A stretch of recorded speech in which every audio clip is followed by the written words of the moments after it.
bigat naman maging Kristiyano. No, it's not. Hello? Hindi hirap maging Kristiyano kung naunawaan mo ang pagiging Kristiyano mo.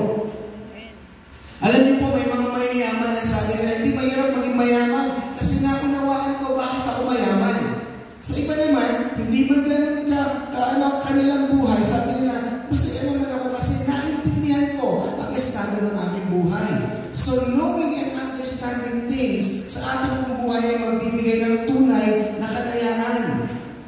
Andiyan pa ba tayo? Amen. So kaya po, sa mga Kristiyano, kailangan nasa nila ang kapayapaan ng Diyos sa kanilang buhay. We should have the peace of mind, or we should have peace of mind during all our troubles. Tama mo ba? That should be the difference of Christian from non-Christian. Kailangan meron din po pagkakaiba. Hindi po Kristiyano switch on, switch off.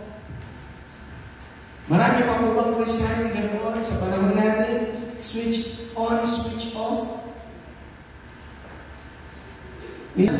Nasasabihin nila, ano ba namang buhay ito? Aburidong buhay, walang pag-asa, ano nang mangyayari? Amen? Di alam ang gagawin. So tingin niyo po, bakit po kaya lumalabas sa bibig ng isang mananampalataya ang mga ganong klaseng confession? Tingin niyo po,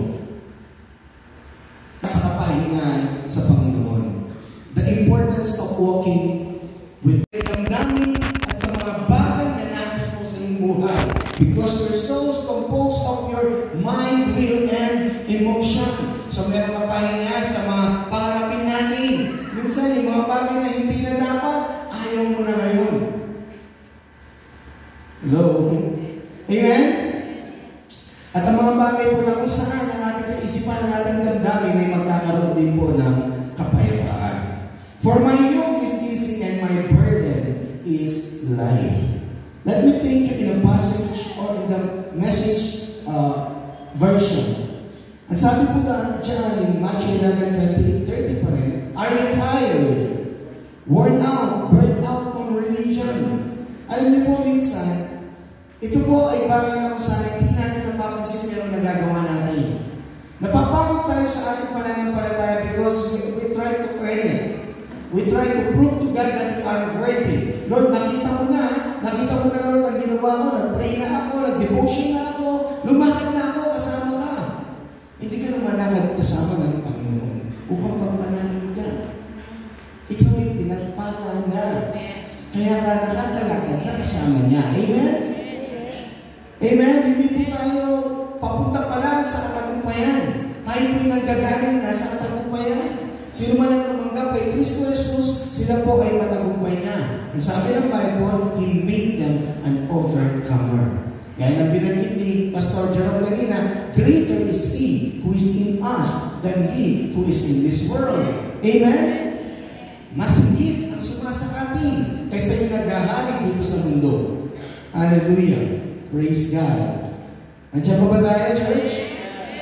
So kaya po sabi dyan, are you tired, burnt out on religion, na pinapatunayan mo sa Panginoon, na kaya mong gawin ang mga bagay na ito? Kung gano'n ang iyong sitwasyon, kapatid, at sabi niya, come to me, get away with me, and you recover your life. Hallelujah. Minsan gusto natin bumangon. Minsan gusto natin makita ulit ang buhay natin na merong word, merong halaga. At ginagawa natin yan sa pamamagitan ng pag-accumulate ng mga bagay-bagay sa ating buhay. Pag-accumulate ng friends, ng appreciation ng iba, and then you will find your work. No. People will always fail us. But His word, God, will never fail us. No word from God will ever fail. In Luke chapter 1, verse 37, in different version, nothing is impossible sa Panginoon. Amen? Amen po ba? Glory to God.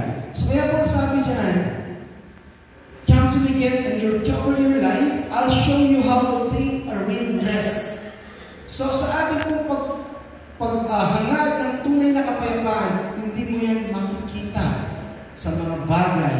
nasa iyong kamay. Hindi mo yan makikita sa kapal ng iyong wallet. Hindi mo yan makikita sa baitan ng iyong pamilya. Makikita mo yan sa relasyon mo sa Panginoon. Ginawa, tama po ba? Sasabihin niya sa iyo kung ano ang tamang gawain. That's correcting. But no one can be corrected if they don't admit that there's something wrong with them. Amen? Lord, tama mo ako dito. Ang suwayan ka lang nga. Ayaw mo minsan nagkakatama ka pa. Amen? Kaya hindi po nagkamali ang scripture na ito. Teaching, rebuking, rebuke, wala pa naman, di ba? May malalaman ka muna. Amen? Kapag may rebuke ka, alam mo na hindi tama yun. But it will all start from learning. And learning from God is through walking and working with Him. Amen? Amen. So, yun po yung ating pong batayan. In Psalms 119, malinaw ang mga bagay-bagay. Minsan sa buhay ko po, dahil ako po ay pastor,